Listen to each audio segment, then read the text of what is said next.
سلام هولایتیا. تو این ویدیو قراره با هم دیگه درباره حرکات و حرکت کردن اشیا توی یونیتی صحبت کنیم. یه کمی درباره فیزیک هم صحبت می‌کنیم. با ترانسفورم و ریجید بودی قرار آشنا بشیم.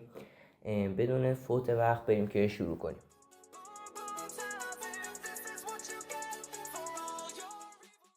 قبل از هر کاری ما باید بدونیم که حرکات توی یونیتی چه شکلیه. برای اینکه حرکت رو بشناسیم باید بدونیم که چجوری مختصات اشیا توی یونیتی ذخیره میشه. ما توی یونیتی یک کامپوننت داریم به اسم ترانسفورم. این ترانسفورم میاد چیکار میکنه؟ این ترانسفورم یک کلاسه که میاد مختصات اشیا، جهتشون یعنی چرخششون و اندازهشون رو برای ما نگه میداره. الان شما نگاه کنید، وقتی ما اینو تکون میدیم پوزیشن داره تغییر میکنه، درسته؟ وقتی ما اینو میچرخونیم داره نگاه کنید روتیشن تغییر میکنه و همینطور اندازش. وقتی ما اینو اندازش رو کوچیک بزرگ میکنیم این اسکیل تغییر میکنه. خب حالا ما چجوری میتونیم حرکت رو پس اینجا ایجاد بکنیم؟ حرکت چیزی نیست به جز تغییر این پوزیشن. یعنی ما اگه بیایم داخل کدمون این پوزیشن رو تغییر بدیم شیء ما هم حرکت میکنه. مثلا میخوام یه دونه برم جلو، میام چیکار میکنم؟ ایکس رو میکنم 1، یه دونه حرکت میکنم 2، یه دونه حرکت. حالا میخوام اسموت باشه، یعنی چی؟ یعنی مثلا اینجوری نکنید یهو نپره، یواش یواش اینطوری حرکت کنه.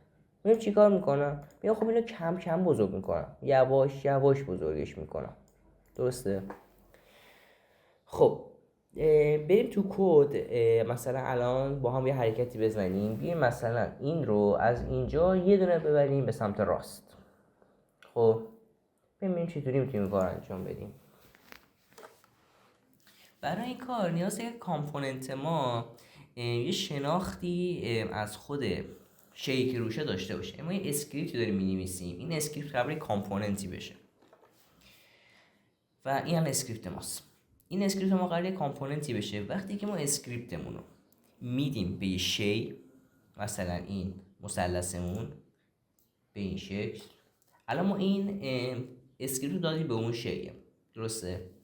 الان این اسکریپتمون از یه سری از خواص شیءمون با خبره، از ترانسفورمش با خبره، از متغیرهای مختلفی که توی کلاس گیم آبجکت هستن با خبره.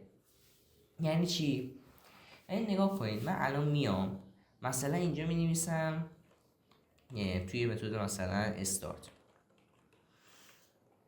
خب میام نویسم وقتی که بازی شروع شد تو بیا این کار بکن، تو بیا ترانسفورم دات پوزیشن رو ناکنید. چی گفتم؟ ترانسفورم هم کامپوننتی بودش که نگه می داشت چیزهای مختلفو.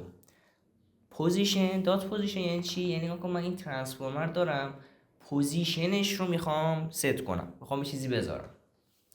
میگم میخوام مساویش بکنی با یه وکتور 3. وکتور 3 چیه؟ وکتور 3 چیزیه که مختصات ها و جهت و کلا بردارها رو واسه ما نگه میداره. خب من میگم نه، من یه وکتور 3 میخوام برام نگه داری. وکتور 3 مثلا میخوام همون لحظه که بازی شروع شد پاشه بره مثلا تو نقطه 1 0 0. الان که ما بیایم بازی رو اجرا بکنیم،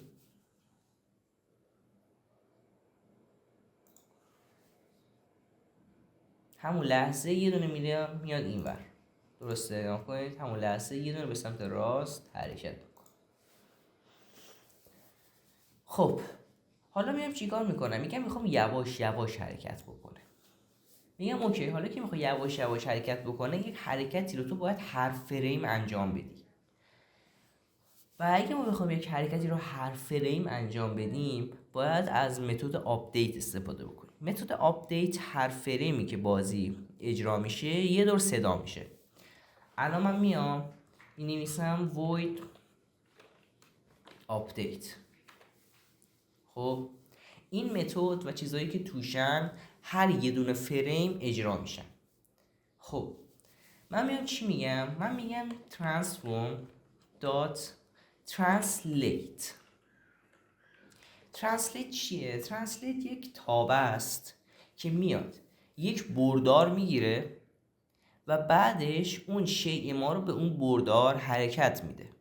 درسته؟ من میام بهش چی میدم؟ من باید الان بهش یه وکتور 3 بدم. میگم یه نیو وکتور 3 بساز. نیو چیزی که یک شیئی رو میسازه. وقتی نیو مینویسین جلوش اون چیزی که مینویسین ساخته میشه و بعد ازش میتونید استفاده بکنید. خب من میگم این نیو وکتور 3 میخوام که 1 0 0، یعنی هر فریم تو بیا یه دونه به سمت راست حرکت کن. خب اینو اجرا کنیم ببینیم چی میشه، چه اتفاقی میفته.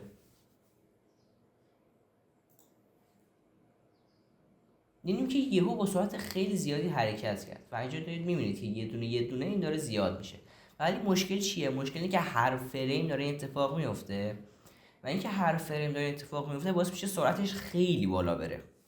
ما میریم چیکار میکنیم؟ ما میریم یکم کنترل پذیریشو بیشتر میکنیم. چطوری؟ میگم ببین، من میام اینجا یه متغیری تعریف میکنم، اسمشو میذارم مثلا اسپید. درست؟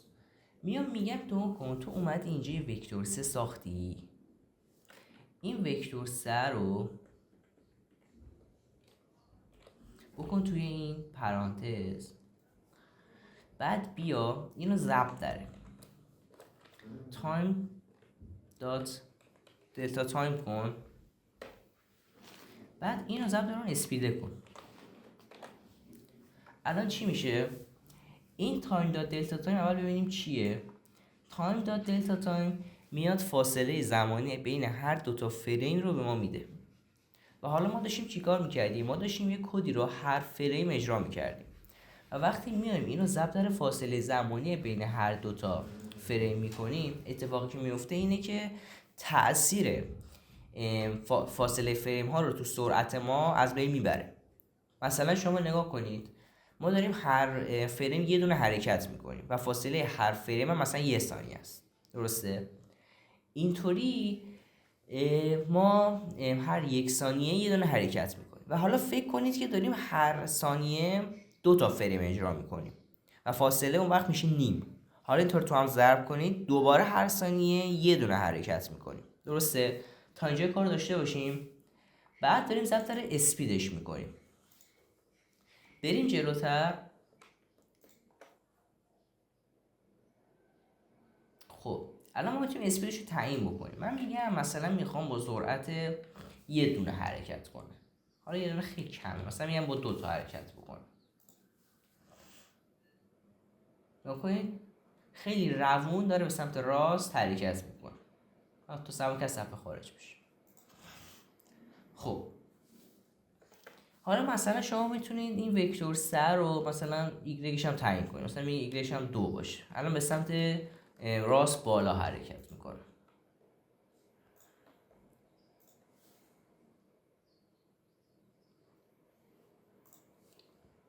خیلی خوب. نکته بعدی که میخوام بهش اشاره بکنم اینه که خب ما معمولا تو بازی ها که این شکلی نمیخوایم حرکت بکنیم. تو بازی ها مثلا میخوایم حرکت بکنیم اینه که یه چیزی به یه سمتی میره یا مثلا یه کاراکتری داره کنترل میشه. کاراکتر کنترلر ها رو من تو ویدیو بعدی بهتون میگم. توی این ویدیو الان کاری که میخوام با چیز بکنم و ترانسفورم بکنم اینه که این شیء ما بیاد دنبال این توپ راه بره. توپی که الان میسازم، این شیء ما دنبال این توپه بره، هر چند حرکت میدیم این شیء دنبال این راه بره. خیلی خوب. واسه این کار ما اول باید بدونیم توپه کجاست. و واسه اینکه بدونیم توپه کجاست باید چی بگیریم ازش؟ باید ترانسفورم اون توپه رو بگیریم. خب یعنی ما میدونیم که الان بالمون ترانسفورمش چیه و وقتی ترانسفورم بال رو داشته باشیم میدونیم هر لحظه توپ کجاست. خب حالا میام اینجا من میگم آقا به جای اینکه بیا یه نیو وکتور 3 بزنی و حرکتش بدی، بیا یه کاری بکن. بیا روی بردار فاصله دوتا چیز حرکت بکن، دوتا شی حرکت بکن. یعنی چی؟ یعنی من میگم بیا بال دات پوزیشن رو منهای ترانسفورم دات پوزیشن بکن که همونطور که میدونید الان یه وکتوری یک برداری میده که این بردار جهت حرکت ما به سمت توپ رو به اون میده و بعد بیا ضرب در تایم دلتا تایم و اسپید بکن. الان این باعث میشه که ما به سمت توپ حرکت بکنیم. خب بریم ببینیم چی شد.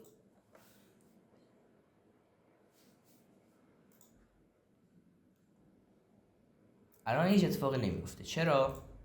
چون ما باید بیایم اینجا بهش بگیم که آقا این باله اصلا چیه. میگم این باله اینه، همین سرکل خودمون، این توپ است، بهش میدم. حالا بازی رو اجرا میکنم دوباره. خب نکنید هر جا که میریم این به سمت حرکت میکنه، اما یه مشکلی داره. میبینید وقتی دوره سرعتش بیشتره. حالا شاید بعضی موقع شما اینو بخواید، وقتی دوره سرعتش رو بخواید بیشتر کنید واقعا، اما بعضی موقع هم خب لازم نیست. مثلا شما میخواید سرعتش همیشه ثابت باشه و با یه سرعت ثابتی حرکت بکنه و وقتی نزدیک میشه انقدر سرعتش کم نشه. چطوری میتونید این کارو بکنید؟ با این روش. میگید که نگاه کن، من الان اینجا یه وکتور دارم که وقتی فاصلهش زیاد میشه وکتور هم بزرگتر میشه، درسته؟ و وقتی وکتور بزرگتر میشه سرعتمون هم میره بالا. من میام چی کار میکنم؟ میگم اینو نورمالایز میکنم. نورمالایز یعنی چی؟ یعنی اثر بزرگی بردار رو از بین میبرم، فقط جهتش رو نگه میدارم. یک برداری بهمون میده که اندازش همیشه یکه، درسته؟ مثلا فرض کنید بردار ما قراره 2 تا به سمت راست حرکت بکنه. خب یعنی مثلا سمت راست یعنی 2 تاست. میاد میگه که اوکی من سمت راست بودنش رو نگه میدارم ولی میگم یه دونه، یعنی یکی به سمت راست. مثلا میگه 4 تا بالا 4 تا راست. این میگه که نه، من مثلا اینطوری اصلا نمیگم، من میگم رادیکال 2 دوم تا بالا، رادیکال 2 دوم تا راست که اندازه بشه یک. خیلی خوب بریم جلوتر. الان ببینیم چه اتفاقی افتاد. الان نگاه کنید سرعت همیشه یکسانه. من اینو هر چقدر دور بکنم سرعت تغییر نمیکنه. خیلی خوب بریم جلوتر.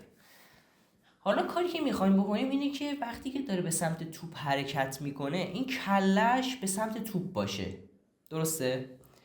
قبلش من میخوام یه مفهوم جالبی رو توی یونیتی بهتون بگم. خب من این شکلی میخوام که کلش معلوم باشه. ببینید اشیا توی یونیتی چند تا جهت مهم دارن. این جهت آپشونه و این جهت رایتشونه. الان من اینو بچرخونم دوباره این جهت آپش میشه، یعنی دیگه آپ واقعا بالا نیست، این آپشه و این میشه رایتش. حالا من اینو مثلا اینقدر بچرخونم الان این پایین آپشه اینم رایتشه. خب یعنی کاملا برعکس شد. ولی خب الان واسه این شیء پایین به سمت بالاه، یعنی الان مثلا من بگم داونش میشه آپ. چرا؟ چون برعکس شده شیء، درسته؟ حالا اینو برگردونم دوباره سر جاش این شکلی. الان این آپش این رایتش. اوکی بس این مفهوم الان اینجا داشته باشین. حالا ما میخوایم که این کلمون به سمت توپ باشه. چطوری این کارو بکنیم؟ میگم اگه من بیام آپ اینو روی برداری قرار بدم که اینه، یعنی روی این بردار قرار بدم آپم رو، کله توپم به سمت کله مثلثم به سمت توپ میشه. نکنید الان آپ ما روی این بردار قرار گرفت. خب من میام چیکار میکنم؟ من میام میگم که این تیکه رو ما بیایم برش داریم توی متغیری بریزیم که کدمون تمیزتر بشه. مثلا اسمشو بذاریم موو مثلا، درست؟ اینجا هم بگیم موو ضرب در این. خب بعدش بیایم چیکار بکنیم؟ بعدش تا اینجای کار که داریم حرکت میکنیم، درسته؟ بعدش من گفتم چی؟ من گفتم باید آپ توپ ما مساوی بشه با همون برداره موو. خب حالا بریم ببینیم چی کار کردیم.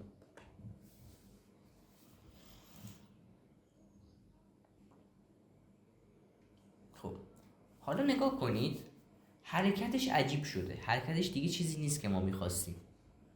توپ رو ببینید، توپ اینجاست، اون داره حرکتش هم داره بالا میکنه. چرا اینطوریه؟ خب داستان برمیگرده به همین آپ و رایتی که بهتون گفتم. این ترنسلیت ما حرکتش حرکتیه که بر اساس جهت اینه. مثلا شما دیدین دیگه وقتی من اینو برعکس کردم آپش شد اصلا پایین. خب پس یعنی وقتی ما این رو میچرخونیم جهت ها کامل عوض میشه. مثلا وقتی من این رو بیام 180 درجه بچرخونم، این شکلیش بکنم، بهش بگم بیا برو مثلا 2 تا راست، میره 2 تا چپ. مثلا من اینو بیام 45 درجه بچرخونم، دیگه اصلا محاسباتش حتی سخت میشه که من مثلا میگم برو 2 تا راست چقدر حرکت میکنه، حتی محاسباتش سخت میشه. حالا من چطوری بهش بفهمونم که آقا اصلا مهم نیست جهت چه شکلیه؟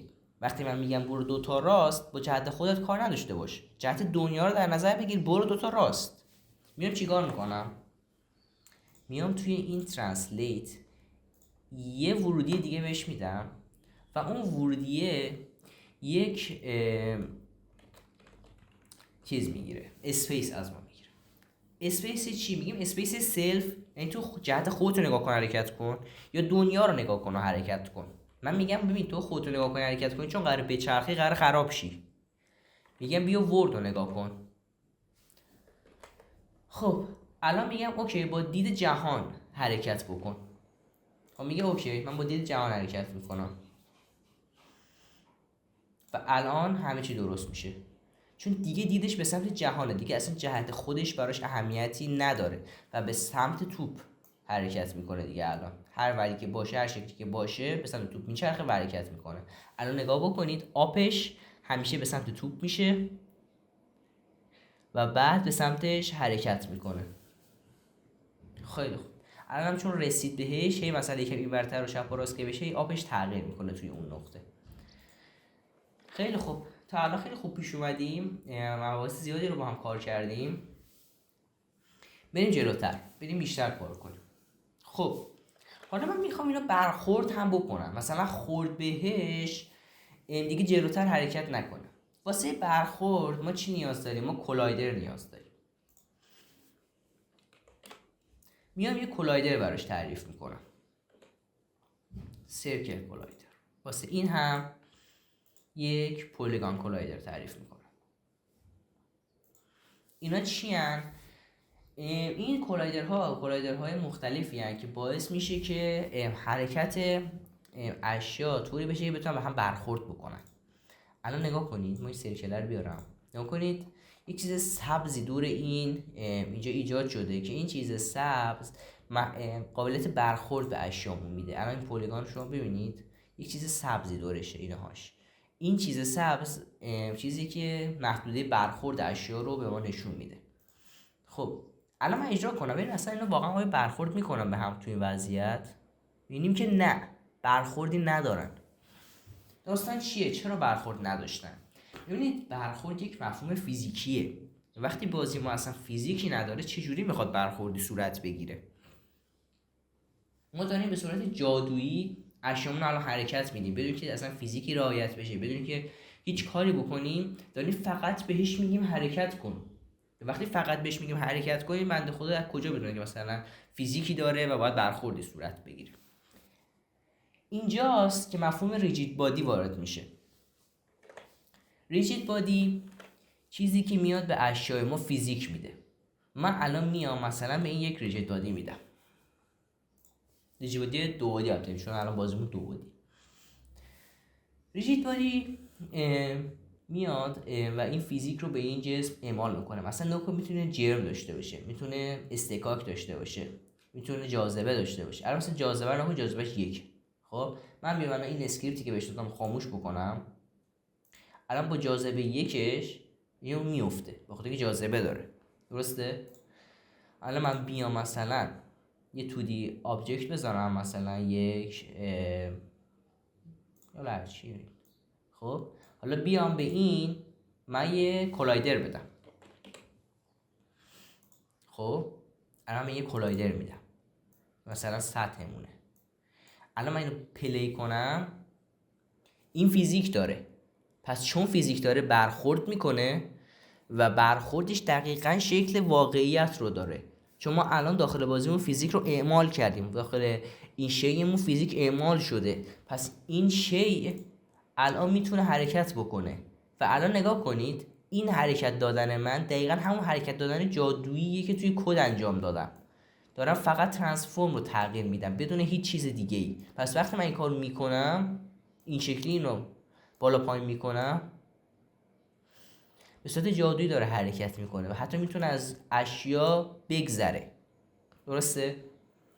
خب پس الان که اینطوریه، اگه ما با ترانسفورم حرکت دادن نمیتونیم فیزیک اعمال بکنیم، پس باید چی کار کنیم؟ میگم کاری نداره، میتونیم بیایم وارد دنیای فیزیک بشیم و دیگه از ترانسفورم استفاده نکنیم. این سری میایم از ریجید بادی استفاده میکنیم. اما مشکلی که وجود داره چیه؟ ریجید بادی جزء کامپوننت های دیفالت اشیا نیست و چون نیستش اسکریپت ها به صورت دیفالت اون رو ندارن. پس ما باید چی کار بکنیم؟ ما میام اینجا یک متد پرایویت این دفعه تعریف میکنیم، متدی که دیگه توی اینسپکتور نیست و ما نمیتونیم اونجا تغییرش بدیم. میگم ببین من اینجا یه ریجید بادی 2 بعدی میخوام، اسمش هم مثلا میذارم ریجید، حالا هر اسمی که دوست داریم. ریجید الکی سختش نکنم، اسم کوچیک بذارم براش، یه همچین اسم. خب حالا میگم که من جهت حرکت رو میدونم الان، درسته؟ حالا میخوام سرش حرکت بکنم.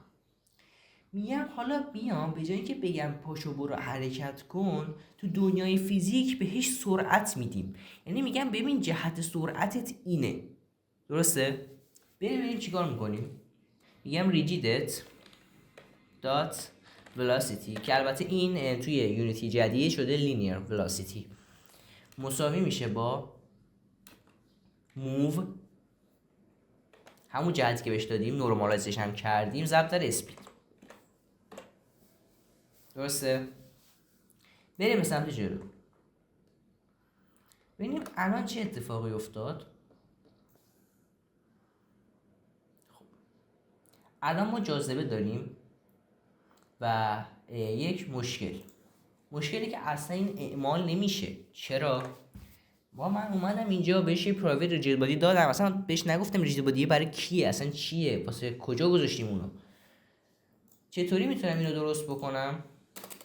میام اینجا میگم اون اول که گیم آبجکت ساخته شد توی متد استارت، تو بیا ریجید بادی رو تعریف کن، اینو اسمشو بذار ریجیده رو، بیا بهش بگو که تو برو کامپوننت ها رو بگیر. خب مثلا کامپوننت هایی که این شیمون داره، خب بعد این ریجید بادی تو دیه رو بده به ریجید. یعنی الان ریجید بادی ما میشه همون ریجید بادی 2D، درسته؟ خب الان چی میشه؟ الان این ریجید بادیه دقیقا ریجید بادی خود جسم ما میشه و سرعتش تعیین میشه. حالا بریم ببینیم. خب این میفته. چرا میفته؟ بخاطر اینکه جاذبه داریم. ما الان بریم جاذبه‌مون رو صفر کنیم و یه مشکل دیگه هم داریم، اینکه ما اصلا اومدیم اینو خاموش کردیم اشتباهی. خیلی خوب، الان من اینو روشن بکنم، یا خیلی برخورد میکنن این دو تا به هم.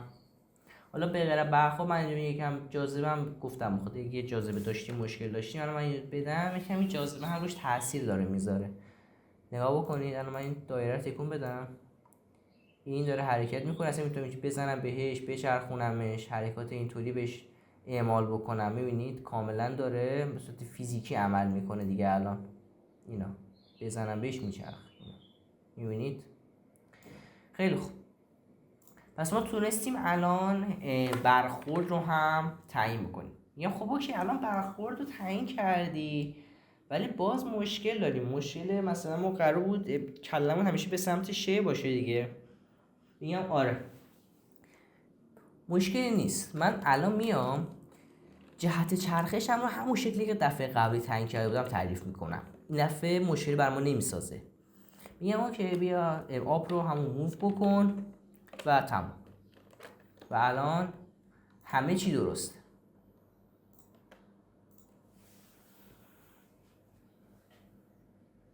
خب اینو باید یه بار برای همیشه بذارید بیام اینو روشن بکنم دیگه، چون خب لازم نیست که خاموش باشه الان. خب نگاه کنید مثل یک تیر به سمت حرکت میکنه و وقتی بهش برخورد میکنه دیگه حرکتی صورت نمیگیره. میبینید کاملا درست داره انجام میشه. خب حالا ما اومدیم گفتیم که ببین بیا همیشه سرعتش رو ست بکن، ولی بازم دنیای واقعی این شکلی نیست. دنیای واقعی یه موتوری داریم، این موتور نیرو وارد میکنه، درسته؟ و وقتی که نیرو وارد میکنه باعث ایجاد حرکت میشه. خب ما چطوری این کار رو بکنیم؟ ما میایم میگیم که ریجید بادی اصلا برای فیزیک ساخته شده. خب پس قطعا یه چیزی واسه نیرو هم داره و میگم آره داره، اسمش ادفورسه. میاد به شیء ما یک نیروی وارد میکنه. قرار نیرو ما چه شکلی باشه؟ نیرو ما قرار موو ضرب داره اسپید باشه. خیلی ساده. ولی الان باید یه چیزی رو توجه بکن. الان مثلا ما یه نیوتن به شی وارد کردیم، الان یه نیوتن مثلا نیرو بهش وارد شد. خب شتاب چقدر میگیره؟ مثلا جرمش 1 باشه، شتاب 1 میگیره، درسته؟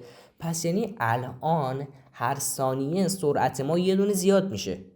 خب دقیقاً طوری که نیرو کار میکنه. الان اینم دقیقاً همون شکلی کار میکنه. الان بریم ببینیم چی میشه. الان شیء ما دیگه با شتاب حرکت میکنه. خب و یه مشکلی دیگه هم الان دوباره داره.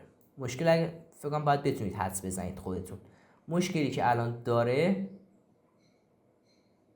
اینه که جاذبه داره روش اثر میذاره. میبینید واقعا دقیقاً شبیه موشک شده که داره رو تأثیر جاذبه به سمت شیء ما حرکت میکنه. میبینید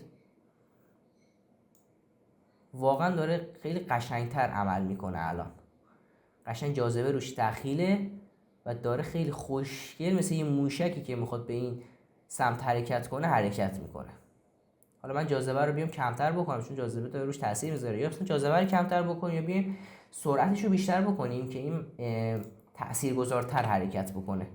الان من بیام اینو حرکت بدم، نگاه کنید چقدر خوشگل با تاثیر گرفتن جاذبه داره به سمت ما شلیک میشه. واقعا به سمت ما اینطوری شلیک میشه. خیلی خوب، بریم ادامه کار. حالا فکر کنید که ما میخوایم جرم اینو بیشتر بکنیم، چون الان ما نیرو کار میکنیم. یعنی که ما نیرو کار میکنیم جرم اهمیت پیدا میکنه. مثلا من اینو کردم 10 کیلو، اینجا هم یه زمین براش بذاریم که بگه واقعا فیزیک رو خیلی قشنگ ایفا کنیم. دوربینمون هم میتونیم به این شکل یکم بزرگتر کنیم که بتونیم مکان بیشتری رو ببینیم. اینو میاریم اینجا رو یکم بزرگ کنیم که دوربینمون رو قشنگ ببینیم. این رو بیاریم اینجا که زمینمون قرار بشه و یکم بزرگش کنیم. خب ما الان میایم یه کمی جرممون رو بیشتر میکنیم، درسته؟ و الان بهش میگیم که برو. میبینی که اصلا زورش نمیرسه دیگه، نمیتونه به سمت بالا حرکت بکنه. داره سعیش رو میکنه ها، ولی نمیتونه دیگه. چرا؟ چون خب نیروش کمه، یعنی 10 کیلوه، بعد بخواد با یه نیروی کمی به سمتش حرکت بکنه ولی تواناییشو نداره. میبینیم اسپیدشو بیشتر بکنیم، میبینیم که یواش یواش داره زورش میرسه که پرواز کنه. میبینید واقعا همه چی خیلی خوشگل یونیتی داره شبیه سازی میکنه. واقعا فیزیک داره قوی اینجا عمل میکنه و وقتی که ما اسپیدو زیاد بکنیم و به حد کافی برسه شلیک میشه. میبینید الان ما بیایم بالا به هر وری که حرکت بکنیم این به سمت ما شلیک میشه. ولی خب به خاطر جاذبه داره یه سری خطا میده، چون ما که اصلا حساب نکردیم تاثیر جاذبه رو در نظر نگرفتیم که ما فقط بهش گفتیم هر جوری شد به سمت توپ شلیک بشو. درسته؟ حالا اگه بخوام اثر جاذبه رو در نظر بگیریم دیگه خیلی پیچیده میشه، کلی مباحث فیزیکی داره که باید در نظر بگیریم. من فعلا از اینا صرف نظر میکنم، مباحث فیزیکش رو صرف نظر میکنم. خودتون اگه دوست داشتید به نظرم واقعا تمرین خیلی قشنگی میشه اگه شما مباحث فیزیکش هم وارد بکنید و واقعا یه موشکی طراحی بکنید که وقتی شلیک میشه جاذبه رو در نظر بگیره و به سمت توپ دقیقاً شلیک بکنه. الان من اینو بذارم اینجا چون تاثیر جاذبه کمتر میشه، این رفت اصلا بیرونه چیز از اونور خارج شد. بیارم اینجا که بیاد بالا دوباره، رفت بیرون از این گوشه ها پرت شد بیرون. خب اوکی، حالا دیگه کاریش نداره، یکم سادهش بیشتر کنم که برگرده. کوشی بیا بالا، بیا بیا بیا بیا بیا اصلا 50 تا بیا. ساعتش الان خوبه، اومد بس میزنه دقیقا مثل موشک الان داره کار میکنه. خیلی خوب، اگه هم واسه جاذبه رو کلا حذف بکنید، اینو صفر کنید، شتاب جاذبه رو صفر بکنید، اون وقت حذف میشه جاذبه و این به سمت ما حرکت میکنه. نکنید به سمت ما حرکت میکنه، دقیقاً هم با شتاب داره حرکت میکنه. ببینید حرکت شتاب داره کاملا، ببینید حرکت کاملا شتاب داره به سمت ما حرکت میکنه. خب یه نکته که دوست دارم بهتون بگم اینه که اینجا میتونید سرعتش رو ببینید.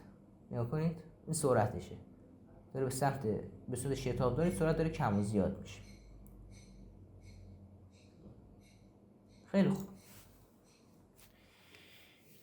الان ما فیزیک هم تا حد خیلی خوبی پیاده کردیم تو بازیمون و به نظرم واقعا قشنگ داره همه چی پیش میره. خب بریم جلوتر،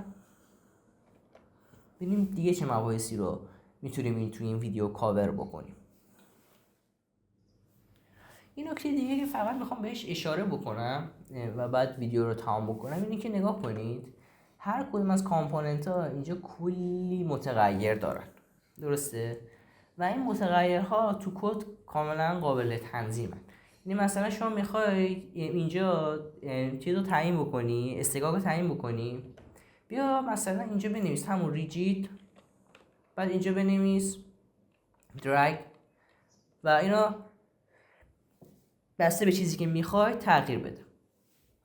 خب یعنی مثلا شما هر چیزی که میخواید مینویسید، یعنی ریجید رو مینویسید از هر کامپوننتی که میخواید. مثلا یه کامپوننتی دارید، حالا هر چی اسمش مثلا x کامپوننت x مثلا، بعد اون متغیری که توش میخواید تغییر بدید رو یه دات میزنید، اسمش رو مینویسید و بعد همه چی درست انجام میشه.